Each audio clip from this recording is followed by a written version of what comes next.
Chapter 10, Sloka 5. Ahimsa samatha tushtihi.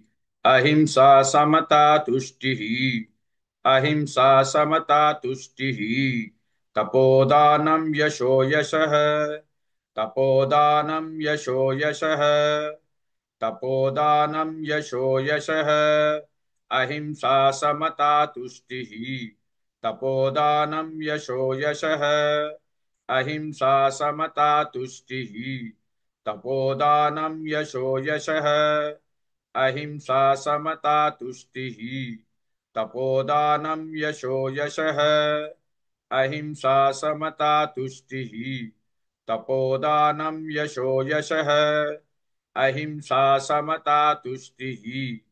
Tapodanam yasho yashah. Bhavanti bhava bhutanam.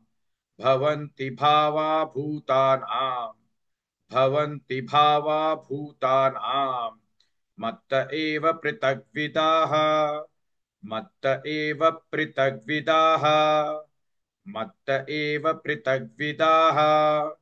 Bhavanti bhava bhutanam. Matta eva pritagvidaha. Bhavanti bhava bhutanam. Matta eva pritagvidaha. Bhavanti bhava bhutanam. Matta eva pritagvidaha. Bhavanti bhava bhutanam. Matta eva pritagvidaha. Bhavanti bhava bhutanam. Matta eva pritagvidaha. Ahimsa samata tushtihi. Tapodanam yasho yashah. Bhavanti bhava bhutanam. Matta eva pritagvidaha.